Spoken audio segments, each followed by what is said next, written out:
გასული თვეების განმავლობაში საქმიანი დილა არაერთხელ შეეხო საცობების თემას. ჩვენს ეთერში ითქვა, რომ სექტემბრიდან დედაქალაქში გადაადგილება თითქმის შეუძლებელი იქნებოდა და გარკვეულწილად ეს პროგნოზი გამართლდა.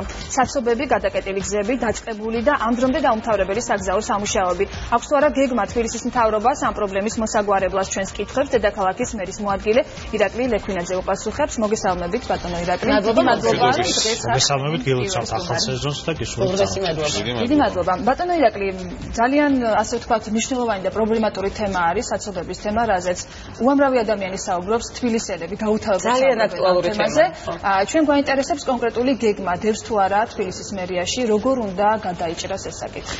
მოგესალმებით, კიდევ ერთხელ ჩვენს მაყურებელს მივესალმები.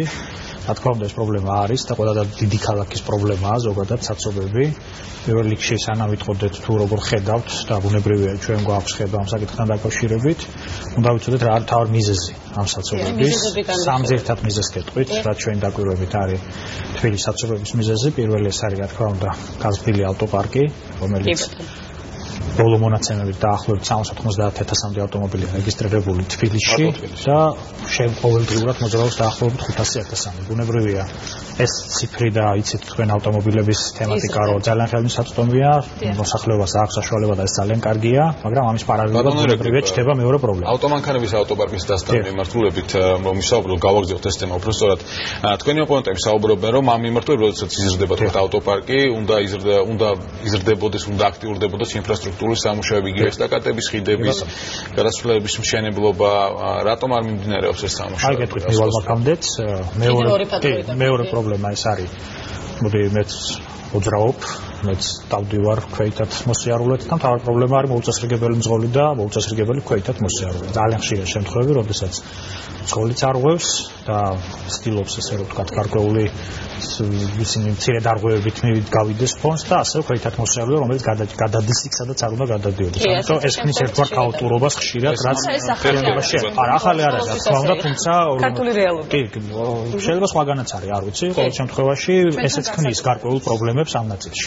და მესამესაც გეტყვით, რა თქმა უნდა, ეს არის მიმდინარეობს ინფრასტრუქტურული სამუშაოები, რომელიც ზაფხულში ჩვენ საკმაოდ მასშტაბურად დავიწყეთ რამდენიმე მიმართულებით და ბუნებრივია ყველაფერს ჭირდება გარკვეული დრო, დღესაც მიმდინარეობს ნაწილის დასრულება. ბატონო ირაკლი, რომ გაჭიანურდა, მაინც გახანგრძლივდა დროში ამ სამუშაოებს. მე გეტყვით ასე, რომ ზაფხული არის ერთგვარად საუკეთესო დრო იმისათვის, რომ მასშტაბური ინფრასტრუქტურული სამუშაოები განახორციელოს. ეს რომელიმე არ მოესწრო? არა, გეტყვით.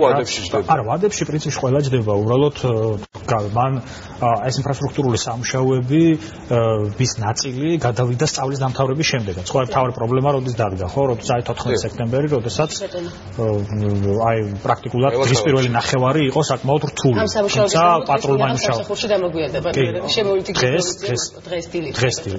ხო, არ ვიცი, ახლა დილის 8 საათზე მეგონი უფრო ნაკლებად 9-9-დან ათამდეა შედარებით პიკი რამდენიმე კვანტში. ბატონო ირაკლი, როდესაც პიკის საათებში ხვდებით 11-12 საათზე ნაგვის გადამზიდ მანქანებს. კი ბატონო, მაგ არის ერთი პრობლემა. ჩვენ გქონდა ამ საკითხზეც, რა თქმა უნდა, გარკვეული კონსულტაციები და გარკვეული დაკვირვება. ერთი პრობლემაა, როდის ხდება, როდის აკეთებს ადამიანი ნაგვის გატანას სახლიდან. ხო, ეს არის დილის საათები, დაახლოებით 9-დან 10-მდე, როდესაც მიდის სამსახურში. კი ბატონო, შეიძლება დასუფთავების მანქანება და ნაგვის მანქანება გააკეთონ ღამე დასუფთავების სამუშაოები და დილის 8 საათზე ყველაფერი იყოს ქალაქში დასუფთავებული, მაგრამ 9-დან 11-მდე პრაქტიკულად ქალაქი არის გადავსებული. ეხლა მაშინ მეორე პრობლემას ვაწყდებით. ჩვენ რა უნდა ვქნათ, ხო? შეიძლება დარჩეს უნესტავეშტილება, რომ ქალაქი არ სუფთავდება. ამიტომ ბუნებრივია ეს საკითხი დგას და შეიძლება გარკვეულ ქუჩებზე, სადაც ვიწროა ეს საკითხი, აი ეს მოხდეს, გარკვეულწილად მოხდეს ამის გადალაგება, მაგრამ ის რომ დაუშვათ ეს დრო შეიცვალოს, ეს არის ძალიან რთული, იმიტომ რომ მეორე პრობლემის წინაშე ბატონო ირაკლი, წინა წელსაც არაერთხელ იყავით ჩვენი სტუმარი და ამაზე გვისაუბრია, რომ თქვათ მიმდინარეობდა რაღაც კვლევები, დაკვირვება, თუ სად შეიძლება განიუხტოს მოძრაობა, რა გზით შეიძლება განიუხტოს, დასრულებულია თუ არა უკვე ეს კვლევები და ახსენეთ გამოსტილება, თქვათ სხვა ქვეყნების და პრობლემა არის სხვა ქვეყნებშიც, იგივე თქვათ ეს საცობებით გადატვირთული მოძრაობა. გაზიარებას თუ აპირებთ, თქვათ რომელიმე მაგალითის უკვე თუ გაქვთ. რა თქმა უნდა. მე დავამატებ ბატონო ირაკლი, თუ შეიძლება, როდესაც გადაიტვირთა გზები, ჩვენ გვახსოვს, რომ გაკეთდა სამკუთხედი გმირთა მოედანთან, გაკეთდა ახალი ესტაკადა, ამ ხრივ თუ იქნება რაიმე ცვლილება. კი, ორი საკითხია, რომელიც პირველ რიგში შეიძლება პასუხი იყოს ამ გაზრდილი საცობების და რომელიც აუცილებელია რომ გაკეთდეს, ეს არის მიმდინარე ინფრასტრუქტურის რეაბილიტაცია, რაც ხორციელდება და ახალი ინფრასტრუქტურული პროექტები. თბილისის მერიაში არის რამდენიმე ახალი ინფრასტრუქტურული პროექტი, რომელიც სრულად ახალია. და მან შეიძლება ამ პროექტის განხორციელება, ერთ-ერთი მაგალითად გეტყვით არის ექსკლუზიურად საქმიანი დილაში. ხო, არა, პრინციპში ეს გაზრებული რამდენჯერმე ხო თუ ახალია და მანამდეც შეიძლება იყო დამუშავებული, ეს არის იგივე შინდისი წანისის საწესი, რომელმაც შეიძლება მთლიანად ეს თავისუფლების მოედანზე მიმდებარე ქუჩების, იგივე ასათიანი, იგივე ლეონიძის სულ განტოთა გამოიწვიოს და ეს ქუჩები თქვენ იცით ალბათ საკმაოდ ისეთი ისტორიულია, ტურისტულად მნიშვნელოვანია და იქ იმდენი ავტომობილი მოძრაობს ყოველდღიურად, რომ ამის განტოთა ძალიან მნიშვნელოვანი. ასევე არის რამდენიმე ესეთი ხა კიდე რომელიც შეიძლება იქნას განხორციელებული, უბრალოდ ეს დამოკიდებულია ხო 2016 წლის ბიუჯეტზე, როდესაც ეს ბიუჯეტი შედგება, აი იქ იქნება ალბათ ამ საკითხზე საუბარი. ფასიანი გზების თემაა. არ არის ფასიანი გზების თემა, ეს მინდა ცალსახად გითხრათ, რომ ეს თემა არ განიხილება, ეს ხო უბრალოდ სტარი ინფორმაციაა. ეს გაჟღერებული ინფორმაცია, რომელიც ეყრდნობოდა უბრალოდ მაგალითის მოყვანას სხვა ქვეყნების გამოცდილებიდან და არა დაუშვათ ეს არ იყო და საქართველოზე გათვლილი განცხადება. მეორე მთავარი ნაწილი ეს არის მე გიზებზე გითხარით რომ მიმდინარე სარესტავრაციო რეკონსტრუქცია და ახალი პროექტები და ასევე მეორე მხარე არის ტრანსპორტის მოძრავი შემადგენლობის განახლება და ახალი ალტერნატიული სატრანსპორტო სქემები. ერთი რაც კეთდება არის უნივერსიტეტის მეტრო, რომელიც ძალიან მნიშვნელოვანი იქნება. ჩვენ ვფიქრობთ აქტიურად რომ საბაგირო ხაზი იყოს რამდენიმე მიმართულებით, რომელიც შემავსებელი იქნება. ანუ დღეს საბაგირო თბილისში მუშაობს მხოლოდ ტურისტული დანიშნულებით. არადა ბევრ ქვეყანაში ის არის სატრანსპორტო დანიშნულებით, რომელიც ავსებს სხვადასხვა სატრანსპორტო სქემებს. ჩვენ ძალიან აქტიურად მუშაობთ ასევე ავტობუსების მოძრავი შემადგენლობის განახლებაზე, ამაზე სიახლეები გვექნება ავტობუსების შემდეგ, იმიტომ რომ გარკვეული პროგრესი გვაქვს ურთიერთობებში და ვფიქრობთ რომ ეს ამ საკითხს გავიყვანთ ბოლომდე და შემოუთითინგზე ბატონო განმოხტავს თქვა შემოუთითინგის პროექტი მოძრაობას ქალაქში. კი, განმოხტავს აუცილებლად, მაგაზეც არის გარკვეული კონსულტაციები, უბრალოდ იქ მიმდინარე ტექნიკური საკითხებია, როგორ შეიძლება გადაწყვეტილი იქნას ეს პრობლემა. თუმცა ეს საკითხი განხილვაში არის. თუმცა 2016 წლამდე სავარაუდოდ ეს ყველაფერი არ მოესწრება, რაც თქვენ ჩამოთვალეთ, ნუ გარდა გზების შეკეთებისა სავარაუდოდ. 2015 წელს ანუ წლის ბოლომდე შეიძლება თუ არა რაიმე კუთხით თქვა დარეგულირდეს, არა მარტო პიკის საათებში, შუადღისასაც საკმაოდ გადატვირთული არის მოძრაობა. საპატრულო პოლიცია არეგულირებს, მაგრამ რეალურად მაინც ვერ ხდება ქუჩების მოკლე დროში და წლის ბოლომდე შესაძლებელია ამ მიმდინარე სარეკონსტრუქციო სამუშაოების დასრულება, ასე ეს ტიპის შედეგად იცით რომ გზა იყო ამერეჯების გამზრდ დაკეტილი ერთი ნაწილის გახსნა მოესწრო და გეგმილვადაში და მეორე კი ჩვენ ქონდა კვლევა, რომელიც ადასტურებს რომ თუ ეს გზა არ იქნება მიმდებარე ქუჩების დაახლოებით 3-4 ჯერ გადატვირთვა ხდება, რაც ასევე დამატებითი პრობლემა. ამიტომ მოკლევადაში სწორედ ეს სარეკონსტრუქციო სამუშაოების ძირითადი თემა დგას, რომ აი ეს ნაწილი იქნას მობარებული, გარშედარებით აი ავიღოთ ერთწლიანი პერსპექტივა ან მომავალი წლის ბოლომდე უბრალოდ იტყვი ამასაც რომ აი ავტობუსების ნაწილში მოძრავი შემადგენლობის განახლება და ახალი სამარშრუტო სქემა. აი თუ ეს ჩვენ გვექნება, ეს მნიშვნელოვნად შეცვლის ამ ნაწილს. არის კიდე რეგულაციების ელემენტი, თუმცა ეს რეგულაციების ელემენტი დამოკიდებულია ახალ სამარშრუტო სქემაზე, ასევე მოძრავი შემადგენლობის ავტობუსების გულისხმობს მაგის განახლებაზე, იმიტომ რომ დღეს რო აქ რაიმე მოქმედება განახორციელო, შეიძლება გარკვეული პრობლემა მივიღოთ. იყო იქ საუბარი Smart City, იყო ერთ-ერთი პროექტი, რომელიც მერიაში შემოვიდა და განიხილებოდა ამაზე.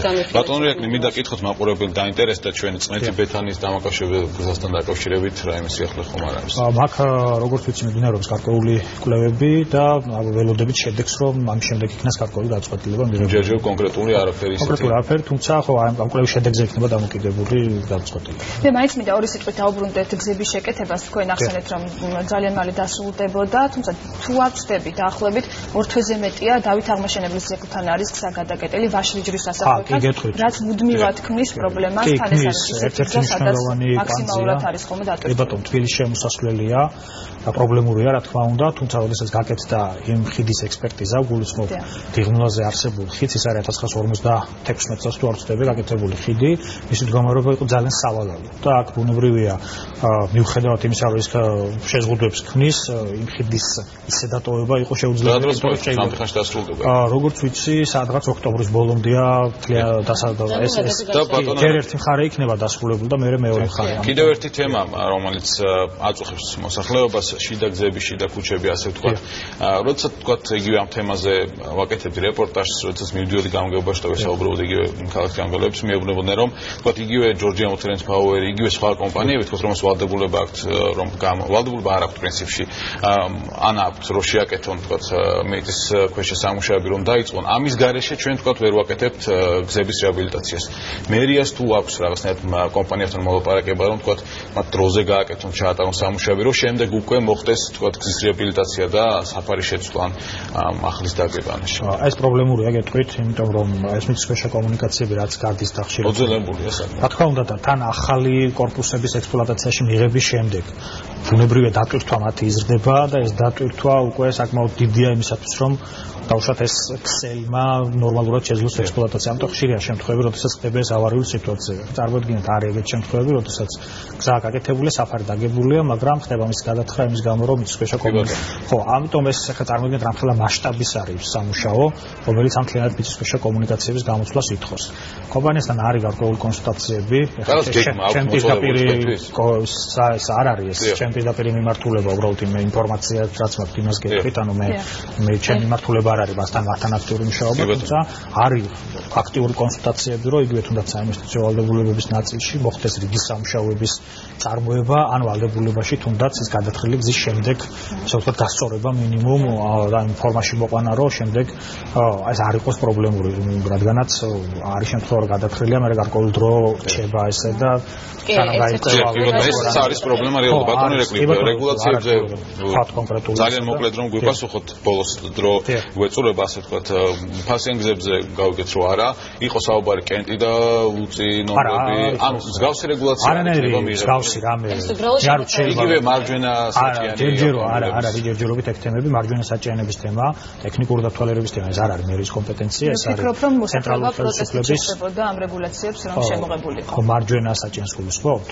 ყველას ალბათ ის რა არის რეგულაცია თუ კვლევა ჩვენ ესულება იქნება მისაღები უფრო მეტისთვის ვიდრე ნაკლებისთვის ალბათ ესე დემოკრატიულად უნდა გამიტომ არ მგონია ხმე რეფორმა რომელიმე ან რეგულაცია რომელსაც ყველა ერთხმად მომხრეკავთ ხო თუმცა ჯერჯერობით კიდე ერთხელ ამბობ არანაირი მსგავსი რეგულაცია იგი ფასიანგზები მარჯვენა საჭიანოები არ განიხილება უბრალოდ არის რეგულაციებში დიდი ბევრი საკითხი რომელიც არის ცენტრალური ხელისუფლების კომპეტენცია გულისხმობ იგივე თუნდაც ახალი სტანდარტის შემოღებას, იგივე თუნდაც ავტომობილების სლოვანების შეზღუდვას, იგივე თუნდაც აი რაც ახსენეთ მარჯვენა საჭიანოებთან დაკავშირებულ საკითხს, ან თუნდაც იგივე ტექნიკური დათვალიერების საკითხს. დიდი მადლობა ბატონო ირაკლი, იმედს ვიტოვებთ რომ გაზაფხულზე როცა ანუ 16 ბიუჯეტი დამტკიცებული იქნება, გაზაფხულზე და სამუშაოები დაწყებული, უკეთესი მდგომარეობით შევხვდებით და ასე ვთქვათ ვისაუბრებთ კარგზე და განტვირთულ და განმოხტულ მოძრაობაზე. ირაკლი ლეკვინაძე არ არის აქტივი პირდაპირ გეტყვით ახლა ავტომობილებზე არა რა თქმა უნდა რთული ახლა ამას ჭირდება მატულობს კი ბატონო უღმესი მადლობა ბატონო ირაკლი მოგზანებისთვის დიდი მადლობა და საინტერესო თემით განვაგზავნეთ